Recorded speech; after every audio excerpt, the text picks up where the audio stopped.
RBI ने चुपचाप 200 ton सोना खरीद लिया। लेकिन सवाल ये है, आखिर क्यों? क्या भारत को आने वाले किसी बड़े आर्थिक संकट की भनक लग चुकी है? क्या दुनिया धीरे धीरे डॉलर पर भरोसा खो रही है, या फिर आने वाले समय में सोना पैसे से भी ज्यादा ताकतवर बनने वाला है? क्योंकि सिर्फ भारत ही नहीं, चीन, रूस और दुनिया के कई बड़े देश अचानक सोना जमा कर रहे हैं। और सबसे डराने वाली बात, इतिहास गवाह है, जब जब देश तेजी से सोना खरीदने लगते हैं, दुनिया में कुछ बड़ा होने वाला होता है। तो क्या भारत भविष्य की किसी आर्थिक जंग की तैयारी कर रहा है? आज इस वीडियो में हम जानेंगे आरबीआई के इस बड़े गोल्ड गेम का पूरा सच। तो चलिए सबसे पहले बात करते हैं विदेशी मुद्रा भंडार और सोने की असली ताकत की। आखिर आरबीआई पर्दे के पीछे क्या मैनेज करता है? इस पूरी गेम को समझने के लिए आपको पहले ये जानना होगा कि रिजर्व बैंक देश की आर्थिक ढाल कैसे बनाता है। इसे हम कहते हैं फॉरेक्स रिजर्व्स, यानी विदेशी मुद्रा भंडार। आसान भाषा में कहें तो ये वो विदेशी संपत्तियां हैं जो कोई भी सेंट्रल बैंक अपने पास सुरक्षित रखता है, ताकि मुसीबत के वक्त देश की अर्थव्यवस्था डगमगाए नहीं। और आपको जानकर खुशी होगी कि भारत के पास आज दुनिया के सबसे बड़े विदेशी मुद्रा भंडारों में से एक है। अब आप सोचेंगे कि इस खजाने में होता क्या है। आमतौर पर इसमें डॉलर, यूरो, पाउंड या फिर विदेशी बॉन्ड्स जैसी कागजी करेंसी होती हैं। लेकिन पिछले कुछ समय से एक बड़ा दिलचस्प बदलाव देखने को मिल रहा है।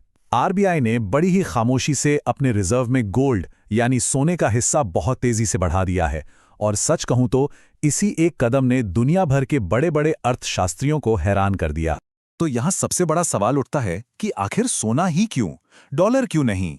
देखिए, कागजी पैसा जो होता है ना, वो सरकारों पर टिका होता है। लेकिन सोना सोना पिछले कई हजार सालों से भरोसे का अल्टीमेट प्रतीक है। सरकारें आती जाती रहती हैं, बड़े बड़े साम्राज्य गिर जाते हैं, करेंसी रातों रात क्रैश कर जाती है, लेकिन सोने की चमक कभी फीकी नहीं पड़ती। चाहे युद्ध का मैदान हो या कोई भारी वैश्विक संकट, सोना हर जगह चलता है।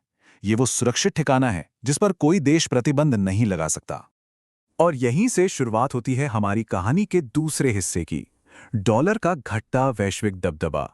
सोने की इस अचानक बड़ी डिमांड को समझने के लिए आपको हाल ही की एक ऐसी घटना को देखना होगा जिसने पूरी दुनिया की आंखें खोल दी। दशकों तक क्या होता था, दुनिया भर के देश अपना पैसा आराम से अमेरिकी डॉलर में रखते थे, क्योंकि भाई डॉलर को सबसे सेफ माना जाता था।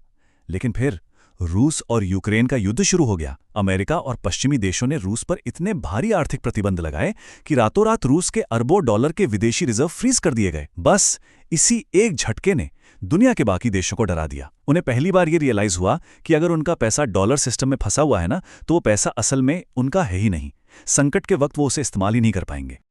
और इस डर ने जन्म दिया एक नए ट्रेंड को, जिसे हम कह सकते हैं द ग्लोबल गोल्ड रश।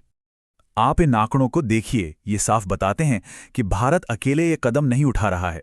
दुनिया के कई बड़े खिलाड़ी अब डॉलर पर अपनी निर्भरता कम कर रहे हैं। चीन हो, रूस हो, तुर्की हो, पोलैंड हो या फिर अपना भारत।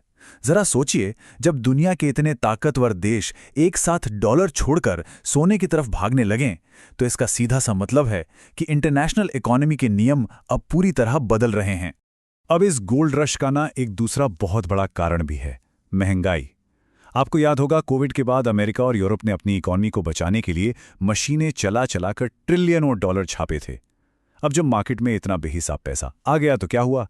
दुनिया भर में भयंकर महंगाई आ गई। कागजी करेंसी की वैल्यू तेजी से गिरने लगी।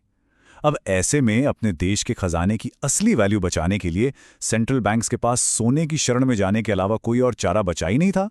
तो अब आते हैं सबसे अहम मुद्दे पर, भारत की अचूक आर्थिक रणनीति। अब यहां एक बात बिल्कुल क्लियर कर लेते हैं, भारत डॉलर को पूरी तरह से नहीं छोड़ रहा है। भाई, आज भी अंतर्राष्ट्रीय व्यापार और कच्चा तेल खरीदने के लिए डॉलर बहुत जरूरी है। लेकिन भारत अब एक बहुत ही स्मार्ट बैलेंसिंग एक्ट कर रहा है। डॉलर रोजमर्रा के लेन देन के लिए है, पर सोना भारत का अल्टीमेट बैकअप है। एक ऐसा मजबूत आर्थिक किला जिसे कोई भी भारी ताकत या सैंक्शंस कभी नहीं तोड़ सकता। और अगर आपको लग रहा है कि ये सिर्फ विकासशील देशों का काम है, तो जरा इन विकसित अर्थव्यवस्थाओं के भंडारों पर नजर डालिए। अमेरिका के पास आज भी दुनिया का सबसे ज्यादा सोना है। जर्मनी, इटली, फ्रांस, इनके पास भी हजारों टन सोने का अंबार लगा हुआ है। और चीन तो खैर अपने रिकॉर्डेड और अनरिकॉर्डेड दोनों ही रिजर्व्स तेजी से बढ़ा रहा है। तो जब दुनिया की सुपर पावर्स संकट के समय सोने पर ही सबसे ज्यादा भरोसा करती हैं, तो भारत का अपनी तिजोरी में सोना भरना बिल्कुल एक सटीक और मास्टर स्ट्रोक कदम है। लेकिन अब आप पूछेंगे कि भाई, इस 200 टन सोने की खरीद से भारत के आम इंसान या हमारी अर्थव्यवस्था को क्या फायदा होगा? देखिए, जब देश का रिजर्व मजबूत होता है ना, तो विदेशी निवेशकों का हम पर भरोसा बढ़ता है। मान लीजिए भविष्य में कोई ग्लोबल पैनिक आता है, कोई बहुत बड़ा क्राइसिस आता है, तो यही सोना हमारे रुपए को गिरने से बचाएगा। ये असल में वो ढाल है जो अचानक आने वाले वैश्विक झटकों से हमें बचाएगी और सच्चे मायनों में भारत को फाइनेंशियली इंडिपेंडेंट बनाएगी।